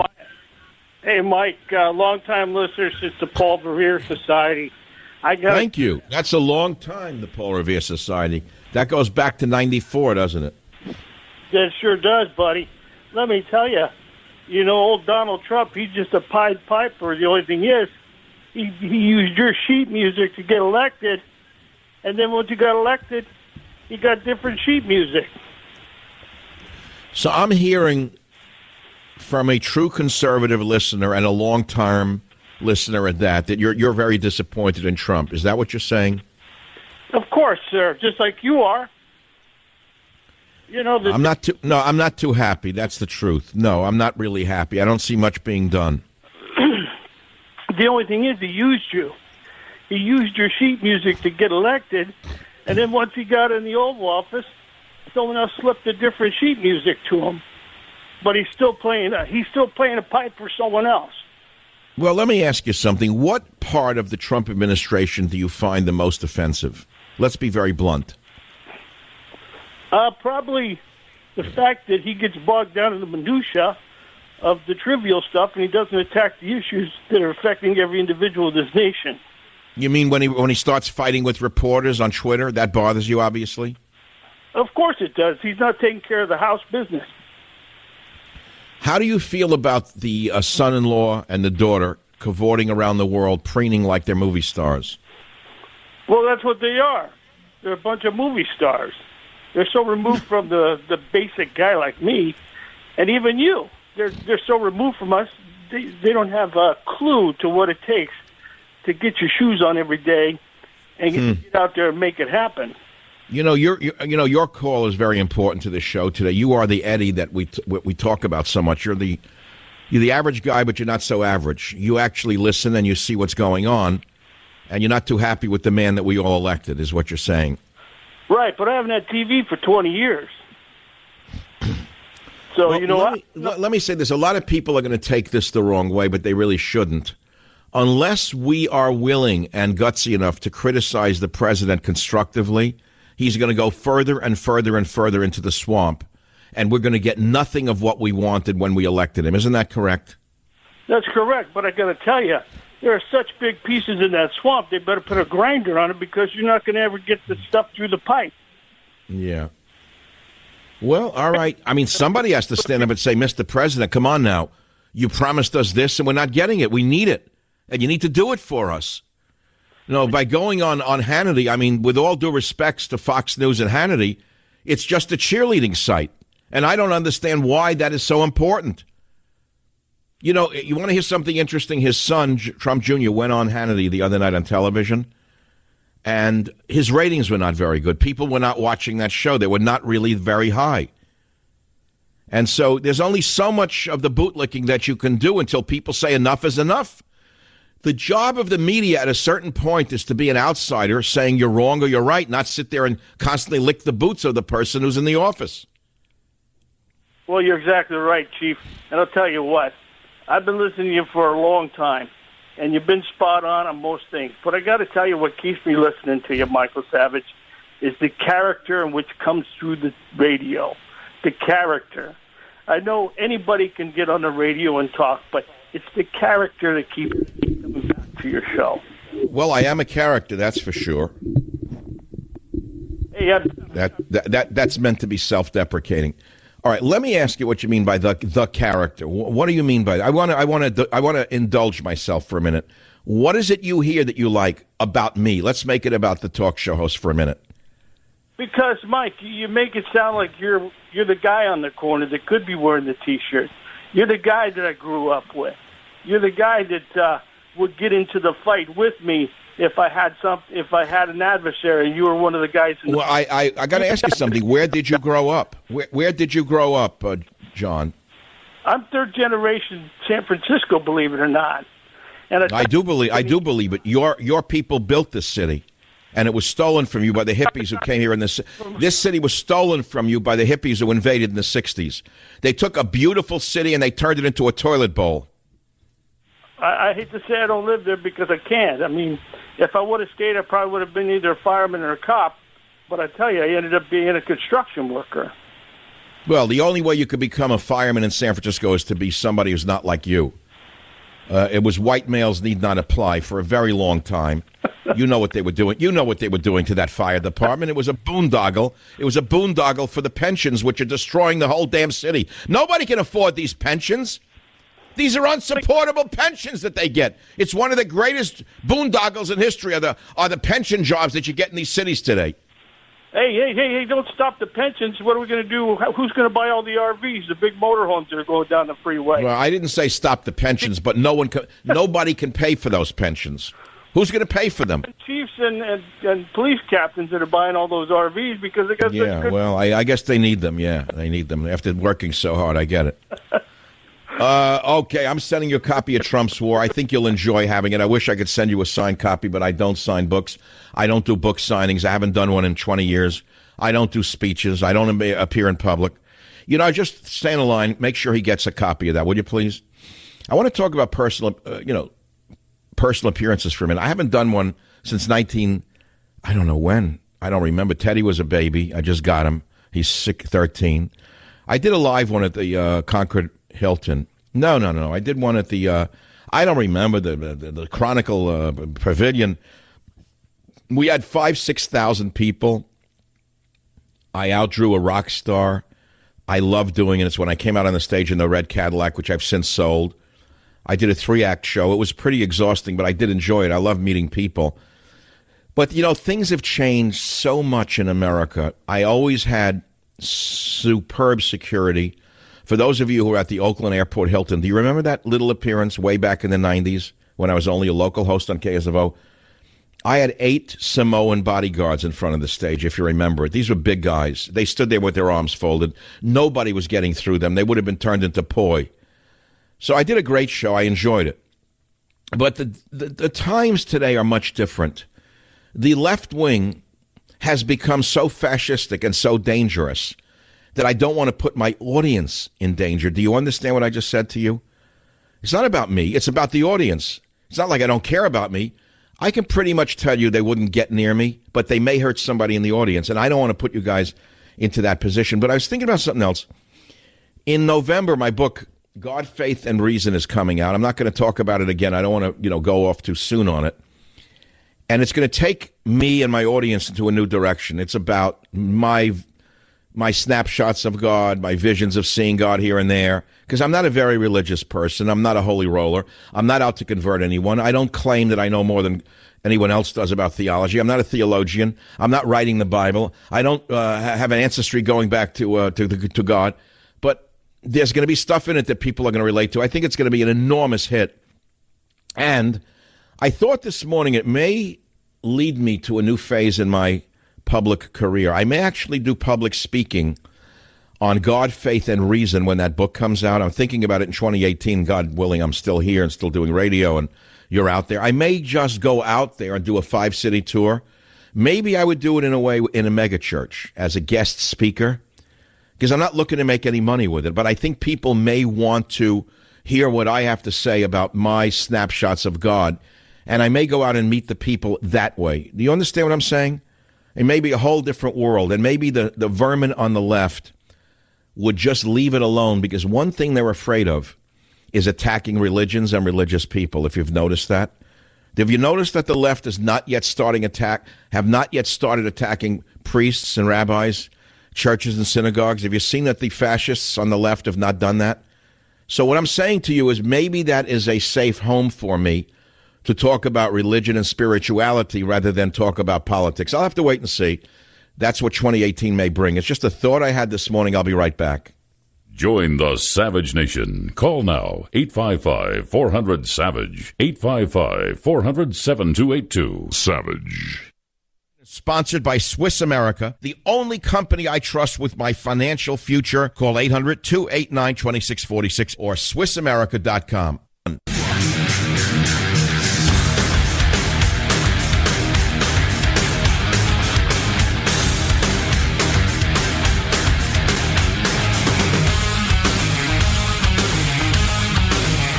Savage Nation. Robert, can we have some rock and roll music? It is rock and roll Friday. It's like watching the fall of Rome in this city. You're sitting in a restaurant paying a fortune for a plate of spaghetti, and there's a bum outside doing something I can't even describe. But what the heck? You can't control certain things. You know what I mean? God, give me the strength to control what I can, and the wisdom to know blah. I don't even know the saying because I've never been in AA. I hear it works. I don't know how it works. I don't know why it works. Why do anyone want to go to AA? Well, if you're sick with alcohol, I guess you got to go in. Just take Antabuse or something.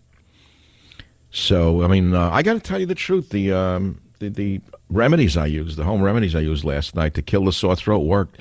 I mean, an ordinary guy didn't know what I know. You know what would have happened? The sore throat would have flared up. He would have been off the radio today. He would have gone to the doctor. Nothing wrong with the doctor. He would have given him antibiotics that may or may not have worked. If it was a strep throat, they would have worked. But if it was viral, they wouldn't have worked. The guy would have been sick for 2 weeks. It's like, alternative medicine is real. It really works. Thank God I know this stuff. And I'm still sitting here. I don't want to leave the radio right now. I mean, for the day, at the end of the show. I don't even want to go off the air today. I think I want to filibuster. I want to be on the air till Monday. Eat on the air, drink on the air, take a nap during a break, come back. Wouldn't that be fun? Yeah, real fun. And that's a sort of a slow suicide, stay on the radio for like 48 hours or something like that. No one's ever done that.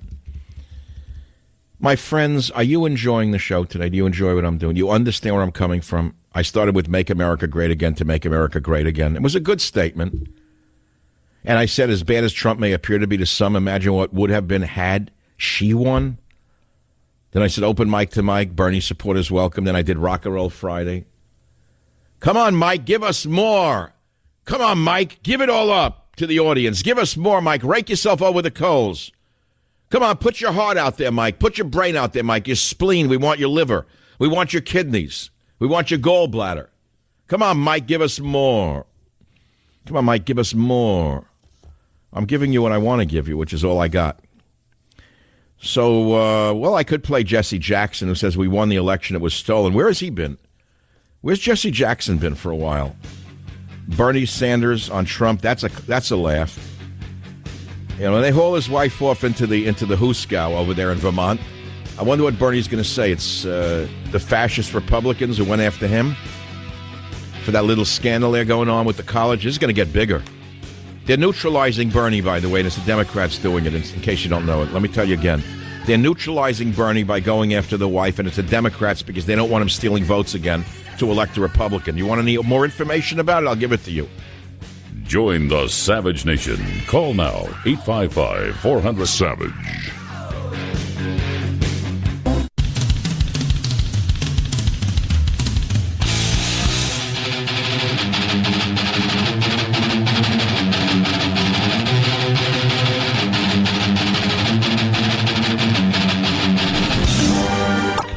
I was thinking about fake, Trump started in with fake news. Okay, so they say fake news. So what's real? I'm saying, like, what is real? You look out there. What is real? Who's real? What's real? What's character? Where's a real person? And we're living in a society where everything is fake, it seems. Everything, from the food, which is fake. Nothing tastes good anymore. It's all fake food, ersatz wine that's, like, chemicalized. The air is the waters, the places. No, I'm being serious now. I want to talk about fake and real. Everything is fake. We heard fake news. Oh, that's true, fake news. What else is new under the sun? What, they were ever the harbingers of truth? No, he's made it up by and large. With rare exception. Okay, so then you say fake science, false science, with inventing stuff about climate, fake science, wherever you turn. So where is reality? What do you turn for, my listeners? My dear, beloved listener, for whom the bell tolls, the bell tolls for thee. Where do you turn when you want something real? What is real to you anymore in this world? Every institution that we grew up with in this country has been blown up. There's almost nothing left. I'm not talking about older people. I'm not talking about older people at all. I think they still have their religion. They have their family values and this and that. But the society at large, and I'm not giving you an age bracket on it, where do you turn for what is real? What is real? Who is real? How do you judge who's real? How do you know if a person you are talking to, a person you get to know, a person that you do business with, a person that you're dating, how do you know if they're real or not? What is real to you? Tell me what's real about a person. Do I have any takers on this one, Jim? No, not a caller. Zero. It's too hard. So you got to stick to the basics, like liberal bashing. When you start to get into the philosophy, they don't want to do it. Aren't there any takers out there who want to take me up on that one? Instead of just talking about politics, can't we get into something like what is real? Where do you turn for sustenance and reality? Oh, no, it's not a zero call on a Friday, July 14th. It's already the doldrums. I feel like the summer doldrums have hit the country. After July 4th, something happened to the people. Half of them are still on vacation. I don't know how people make a living. How do they make a living? No one's home anymore. Where are they? How much can you fish? How many times can you go fishing and hiking and swimming? When I was a kid, I loved it. I guess people still like it. Golf, a wonderful, wonderful sport. It's not fast enough for my mind. It's just not fast enough. It's like so slow. It's like watching the ball. Look at the ball. There it goes. Let's walk. Let's take the cart. It's not fast enough. I don't know. It's like, anyone on this one? No. Got Trump. Okay, James he took me up on this one. James on WDRC Radio. Hey, James, line 3. Give me what's real to you. Well, I would like to say that for inward reflection and realness, hobbies, personal hobbies. Okay, give me an example. What kind of hobbies are real? Well, a hobby like playing an instrument. Right. You know exactly what's in it. As far as, there's not going to be any auto-tune. Exactly. And either you're good at it, or you're mediocre at it, or you're poor at it, and you know it. And so does everyone around you. Good. Okay, so playing music is real. Yes. Say cooking. Okay, well, now that's an interesting one. Right. Either it comes out well or it doesn't come out well. Exactly. So these are the basics, I think. What you're saying are the basics is what keep people going in a time of everything being fraudulent. Correct. You can't turn to the external very often anymore, it seems like. I find my mind most at rest when I am doing something with my hands, making something, fixing something. That's when I feel most stable. Do you know that? I believe it. You know, like I told you, I grew peaches, right, on one of my properties. I have a small orchard, or maybe 5-6 trees. And they came in a few weeks ago. Well, now they're coming up in a bumper crop. Seeing these peaches come up, seeing my tomatoes come up now is real to me. Picking the tomatoes, I know it sounds crazy, right? I start to sound like the character in The Godfather in the garden waiting to fall over. But no, there is something so real about planting little tiny tomato plants like 3 months ago and then seeing them produce tomatoes. Isn't that real? Very real. I'd say that's probably the closest that a man can come to producing life. Because it is life. Well, yeah, other than having children, there's a divinity in gardening. There's no question. It's why it's so popular in America, right? Right. All right, let me send you a copy of Trump's War. That's as real as it gets. Oh, if only Trump read it. Wouldn't that be great? He sent me a cover signed a few months ago. I was so thrilled. I have it. I put it up on my website, michaelsavage.com. I only wish I could sit down with him, and I know he doesn't have a long attention span. It's well known. He doesn't listen. I understand. Doesn't mean he's not really high IQ. He may be. But he doesn't like to listen to people. His mind is always somewhere else, and I get that. I'm kind of like that. My mind wanders when I talk to people. I'll be frank with you. I don't find it to be a deficit in people. Some people cannot listen to other people. They don't. I mean, first of all, I do it for a living on the radio. So when I get off the air, I don't really want to listen to anybody. It's hard, you know, and it's hard to be around me for that reason. People can see my eyes already rolling after about 30 seconds. Or they can see I'm stressing to make believe I'm listening. You think I don't know? I know who I am. I know what I am. And I live with it. You know, there's a phrase that goes around like comfortable in your own body. I'm pretty comfortable in my own body.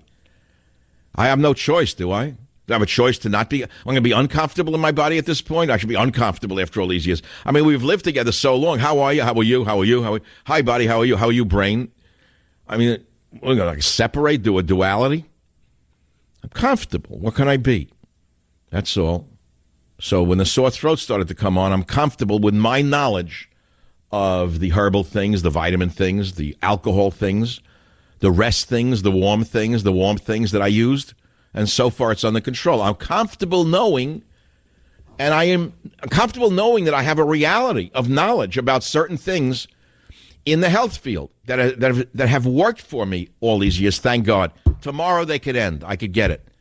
I mean, tomorrow it could be over. I could be in a chair. I get that. You know, we don't know. But for the grace of God, we're one breath away from it. I know all of that. You want to hear something odd? There's a prayer in the Jewish prayer book. I'm not religious, mind you. But I remember when I first read it, I got to get it. Guys, play music. I got to find it for them. They got to hear this one. It's so beautiful. You got to hear this one. Hold on. Play anything for them. Okay, you can turn off syncopated clock. See, that's what makes the show great, which is it's so natural for me, and I enjoy that. It's what makes me happy to do radio when it's natural. So I remember when I first found this prayer a few years ago, and again, I'm not a religious guy. If I was, I would tell you. One of the first prayers that the religious Jew reads in the morning is this one. I got to find it exact. Here. Blah, blah, blah. Here. Blessed are you, Lord our God, King of the universe, who has formed man in wisdom and created within him numerous orifices and cavities. It is revealed and known before the throne of your glory that if but one of them were to be blocked, or one of them were to be opened, it would be impossible to exist even for a short while. Blessed are you, Lord, who heals all flesh and performs wonders, Baruch Hashem. May God, the soul which you have given within me is pure. You have created it, you have found, formed it, you have breathed it. Anyway, the point I'm making is the ancients who wrote these prayer books understood things about the human body that were not very well known outside of the Jewish people, incidentally. And they codified it in the prayer book. And so what is the point of a man reading that every morning? Okay, you created within him numerous orifices and cavities. If but one of them were to be blocked or one of them to be open, it would be impossible to exist even for a short while. Blessed are you, Lord, who heals all flesh and performs wonders. So what is the point of a man reading that every morning? I don't know, that you can freak a guy out. Like, oh, every breath I take could be my last. You know, a vessel could be blocked. So what does it do for a human being? It's supposed to humble them, make them understand that time is limited. We're finite. We're flesh and blood, no matter how big we think we are. You understand that? It humbles a person. At least it's supposed to. It didn't work with Bernie Madoff, apparently. Doesn't seem to work with so many people who walk around with their religious garb. I guess they read this stuff and they don't even read it. You know how many people read this stuff and it's mumbo-jumbo to them? If they read it and they actually took it to heart, they wouldn't be stealing Medicare after putting on the outfit. You know what I'm saying? You get that one or not? That's why it was written into. It's supposed to stop the Ganoff who wears the black clothing and does the shuckling and still rips off Medicare in plain English. I'm sorry to be too Lenny, but Lenny lives. Sometimes Lenny lives inside me. That's not bad. It's true, though. So it was written in to prevent the guy from becoming a crook or a bad guy. But it doesn't work because even the religious in many cases don't believe a word that they read. So then I read something else years later, a different time in a different religion, and it said, it doesn't really matter if you read the prayer book every day or you perform all the rituals. What matters is if you're very sincere in your belief in God. That if there is really a God, if you actually believe in it, God knows if you're sincere in your prayers or not, meaning if you actually believe in him and in this stuff. That's all that matters to God, is the sincerity, the reality of that. The sincerity is the reality I was talking to you about. And it comes back to the question I raised of what is reality, right? So I'll raise it again. Maybe reality is true sincerity. I don't mean a con man sincerity, putting on the act. There's enough of that in the world. You know, every great salesman is a con man. He makes believe he sincerely believes in what he's selling you. I get that. Maybe some do, maybe some don't. You can't prejudge everybody. But what I'm saying to you is, where is the reality in our society today when everything is so false? You look at these fake movie stars with no talent whatsoever, surgically altered like androids, like bionic people, men, women. You don't know who's real anymore. You don't know what's real, right? So where do you turn for reality? Well, the answer is, why do you need reality? A smart answer will be, who says you want reality? Why don't you want someone who's altered that looks better? All right, that's another way to look at it. Maybe the altered body is the better body. Who knows? Maybe the alter body is the better body. That's an inside joke for those who understand what I just said. But nevertheless, it's not a joke. What I'm saying is, where do you turn for reality in a time like today? What is real? Okay, so Tom on WBOB wants to sound off on this topic of what is real. Tom, WBOB in Jacksonville, Florida. Welcome to the Savage Nation. Thank you, Mr. Savage. Eternity, knowledge, and bliss. That is reality. To solve the problems of birth, old age, disease, and death, that's facing reality. Our real reality is eternity, knowledge, and bliss, because this old age, disease, and death and birth is forced upon us. Nobody wants it, because by nature we're eternal, full of knowledge, full of bliss. But we're all in the prison house of this material world, and that's reality. Now, I want to pause on this thing, the prison house of this world. Yes. That's an interesting statement. The Buddhists certainly believe in that, even though I'm not a Buddhist. I've read enough Buddhism to know that that's the fundament of their whole religion, is the illusion of reality. But I have to remind you and everyone listening, there's a famous story of Einstein. Whether it's true or not, I don't know. It's a great story. Shortly after he published the theory of relativity, he had agreed to an audience. He let a man in to see him, some prominent person who wanted to meet him, and he couldn't meet everyone, so he let him in. So the man comes in and he says, Einstein says to him, what is it you want to say to me? He says, Herr Einstein, I understand your theory of relativity. Everything is imaginary. It's all imagined. So as the story goes, Einstein stands up and gently slaps the man in the face and says, is that imagined? So, you know, what is reality? Reality is all great to talk about until you trip off a ladder and you break a leg. I remember when I was 18 years old, when I went through this stuff, you know, the sufferings of young Werther. I didn't know who I was, really. I didn't know where I was going, what I was going to be, what life is about, what's the meaning of existence, all of that garbage that kids go through if they're sensitive or they have a brain. I think everybody goes through it. The toughest person on earth asks these questions at some point in their life, and usually in their adolescence, and some cannot get through that. They can't get through it. They become drugged or alcoholics. They cannot get through it because the answers aren't there for them, and they've lost faith. They have no connection to faith. They don't believe in anything, and they don't know where to turn. So I was driving around up in the Catskill Mountains in New York. I distinctly remember it because it's still in one of my journals, and I heard a thunk, under the wheel of my car. I got out and saw a dead rabbit. And I went home that night and I wrote in my journal a simple line. I said, today I ran over and killed a rabbit. This is reality. Now, is that profound? To me, it was profound. What I found out by running over that rabbit is that you can dream all you want, but at a certain point, if you walk into a stone wall, you'll know what reality is. Or someone punches you in the nose, you'll know what reality is. Or you fall off a ladder, you'll know what reality is. Or you see a baby being born, you'll know what reality is. Or you watch a parent suffer and die, you'll know what reality is. Trust me, reality has a way of kicking you in the behind. Join the Savage Nation. Call now, 855-400-SAVAGE, 855-400-7282. Savage. The Savage Nation is sponsored by Swiss America, the only company I trust with my financial future. Call 800-289-2646 or SwissAmerica.com.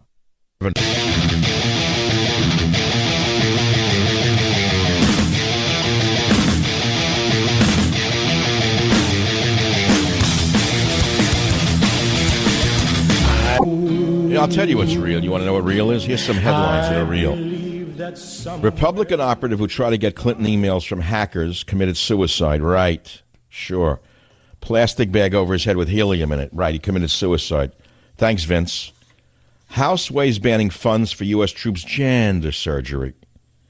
Gender surgery. That's going to really increases the morale of American troops and really makes us a better fighting force, isn't it? To tie someone up in a treatment program for 5 years that you pay for. Center for Public Integrity reports that Steve Bannon misreports $2 million debt in financial disclosure. Now, that's reality. You want to know what reality is? Eric Holder tells San Francisco activists to keep fighting. That's reality. Yeah, well, there's a lot of reality out there and a lot of BS as well. But at the end of the day, when you realize that we voted for one thing and we haven't gotten very much of it, that's also reality. And when you see that the budget deficit has spiked to $702 billion, no matter what we voted for, $702 billion budget deficit, and we're no longer talking about it, all of a sudden it went away because we have a Republican president? Are you joking? We elected a businessman who was supposed to make things happen. I know. It's the evil Democrats, the evil liberals who are stopping him. Yeah. Okay, we'll deal with reality again, God willing, on Monday. Class dismissed. Thanks for being here. Enjoy the weekend.